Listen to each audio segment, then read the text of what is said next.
Hello guys, कैसे हैं आप लोग। मैं हूं डॉक्टर कंचन।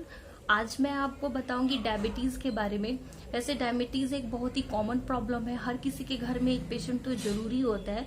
तो मैं आज आपको बताऊंगी इसके कॉम्प्लिकेशंस के बारे में, या मैं ये कहूँ कि ये हमारे बॉडी के लिए, हमारे बॉडी को कितना डैमेज करता है। तो चलिए फिर जानते हैं।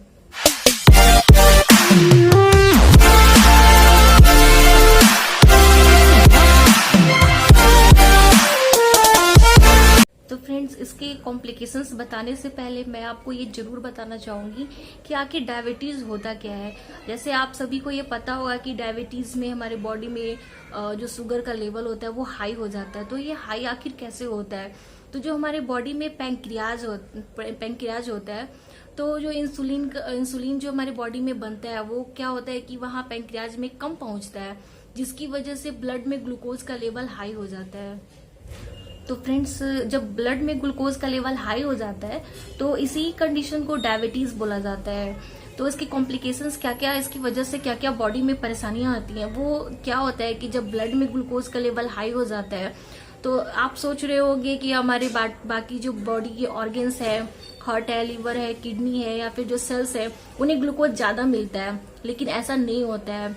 जब ब्लड में ग्लूकोज का लेवल हाई होता है तो जो हमारे ऑर्गन्स होते हैं, सेल्स होते हैं, उसे ब्लड जो होता है वो ग्लूकोज सप्लाई नहीं करता है। लेकिन हमारे ऑर्गन्स के लिए, सेल्स के लिए ग्लूकोज बहुत ही जरूरी है। अगर ग्लूकोज नहीं मिलेगा तो एनर्जी कहाँ से मिलेगी, फिर हमारा बॉडी वर्क कैसे करेगा। तो फिर अगर ग्लूकोज जो ब्लड में है वो बॉडी को सप्लाई करता नहीं है तो आखिर वो कहाँ जाता है।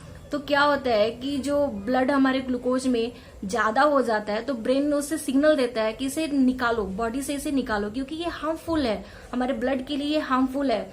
तो डायबिटिक पेशेंट में जो सिम्टम्स आते हैं कि पेशेंट को बार बार यूरिनेशन होता है, वो इसी की वजह से होता है कि जो हमारा बॉडी होता है वो जो ब्लड में एक्स्ट्रा शुगर हो रहे होते हैं उसे निकालने लगता है। तो वो यूरिन के थ्रू निकलता है। लेकिन जब वो यूरिन के थ्रू निकलता है तो ऐसा तो होता नहीं है कि सिर्फ वहां से ग्लूकोज ही निकलता है, उसके साथ वाटर भी निकलते हैं, जिसकी वजह से हमारा बॉडी डिहाइड्रेट भी होने लगता है। तो ये हमारा पहला सिम्टम्स होता है कि डायबिटिक पेशेंट को बहुत ज्यादा यूरिनेशन होती है, पेशेंट बार बार यूरिन के लिए जाता है। और जो दूसरा सिम्टम्स होता है कि डायबिटिक पेशेंट को प्यास बहुत लगती है, पानी वो बहुत पीने लगता है, क्योंकि जब यूरिन निकल रहा होता है तो उसके साथ साथ हमारे बॉडी से वाटर भी निकलता है, जिसकी वजह से हमारा बॉडी डिहाइड्रेट हो जाता है। तो पेशेंट को बहुत प्यास भी लगने लगती है। तो यहाँ आप समझ गए कि इन दोनों का सिम्टम्स क्या होता है। जब डायबिटिक पेशेंट होते हैं उनको बहुत प्यास लगती है और बहुत यूरिन आने लगता है। तो फ्रेंड्स, अब हम जानते हैं कि इसके आखिर डिसएडवांटेज क्या है। जो हमारे डायबिटीज होता है उसकी वजह से हमारे बॉडी में आखिर क्या क्या डैमेज होने लगता है। तो फ्रेंड्स, जब किसी को लंबे समय तक डायबिटीज हो, अनकंट्रोल्ड हो, डायबिटीज हमेशा ज्यादा बढ़ा हुआ हो, ग्लूकोज का लेवल उसमें अगर ज्यादा हो, तो क्या होता है कि हमारे बॉडी में जैसे हमारा हार्ट हो गया, किडनी हो गया, लीवर हो गया, जितने भी ऑर्गन्स होते हैं सबको जो ब्लड सप्लाई मिलती है एक नस के थ्रू मिलती है, जिसे हम लोग नर्व बोलते हैं। तो जब ब्लड में ग्लूकोज का लेवल हाई हो जाता है, जिसकी वजह से क्या होता है, जितनी भी नसें होती हैं वो सब ज्यादा इलास्टिक हो जाती हैं, उसमें इलास्टिसिटी बढ़ जाती है। इलास्टिसिटी बढ़ने की वजह से उसमें इन्फ्लामेशन होने लगता है। तो इन्फ्लामेशन होने की वजह से क्या होता है कि जैसे एग्जांपल के लिए मान लीजिए हार्ट है हमारा, जो हार्ट की नसें हैं जो ब्लड सप्लाई करती है हमारे हार्ट को, तो उसमें इलास्टिसिटी बढ़ गई। इलास्टिसिटी बढ़ने की वजह से इन्फ्लामेशन हो गया, और जब इन्फ्लामेशन होता है तो जो हार्ट की नसें होती है वो ब्लॉक हो जाता है। तो उसकी ब्लॉकेज की वजह से डायबिटिक पेशेंट में हार्ट अटैक के चांसेस बढ़ जाते हैं। ऐसे हमारे आंखों की नसें हो गई, जो आंखों की नसें होती हैं बहुत छोटी छोटी नसें होती हैं। तो डायबिटीज अनकंट्रोल्ड होने की वजह से जो ग्लूकोज होता है ब्लड में, जो हाई ग्लूकोज होता है वो नसों को डैमेज करने लगता है, जिसकी वजह से पेशेंट में विजन की भी प्रॉब्लम आ जाती है। पेशेंट को धुंधला दिखने लगता है, अच्छे से दिखता नहीं है। तो इस तरह की बहुत सारी प्रॉब्लम्स पेशेंट में होने लगती है। किडनी में प्रॉब्लम होने लगती है, जो हमारा यूरिन है वो अच्छे से फिल्टर नहीं होता है। लीवर में प्रॉब्लम होने लगती है।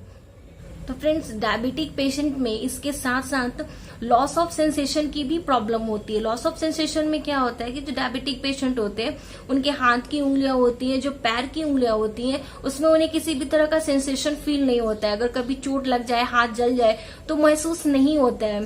जैसे कि नॉर्मल जो इंसान होते हैं, कभी हाथ में चोट लग जाए या फिर हाथ जलता है तो तुरंत रिफ्लेक्स एक्शन होता है और हम लोग अपने हाथ को पीछे खींच लेते हैं। लेकिन डायबिटिक पेशेंट में इस तरह की प्रॉब्लम आती है। जैसे मैं आपको एक एग्जाम्पल के तौर पर समझा रही हूँ कि अगर कोई डायबिटिक पेशेंट है, उसका हाथ जल रहा है, तो जो नॉर्मल अगर पेशेंट है तो उनमें क्या होता है कि ब्रेन उन्हें तुरंत सिग्नल देता है और हम अपना हाथ तुरंत पीछे खींच लेते हैं। लेकिन अगर डायबिटिक पेशेंट है तो अगर नर्व हमारे डैमेज हो चुके हैं तो जो रिफ्लेक्स एक्शन का जो मैसेज होता है, जो ब्रेन हमारे बॉडी को देता है, वो पेशेंट तक काफी देर से पहुंचता है, जिसकी वजह से जब तक पेशेंट को रियलाइज होता है कि उसका हाथ जल रहा है तब तक तो बर्निंग थोड़ा ज्यादा हो चुकी होती है डायबिटिक पेशेंट में।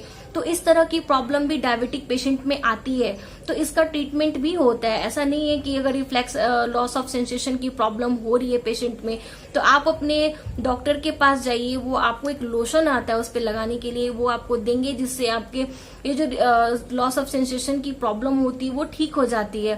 फ्रेंड, इन सबके साथ साथ डायबिटिक पेशेंट्स में डेंटल डिजीज के चांसेस भी बहुत ज्यादा होते हैं। जो गम्स होती हैं उसमें रेडनेस, स्वेलिंग जैसी प्रॉब्लम्स हमेशा होती रहती हैं।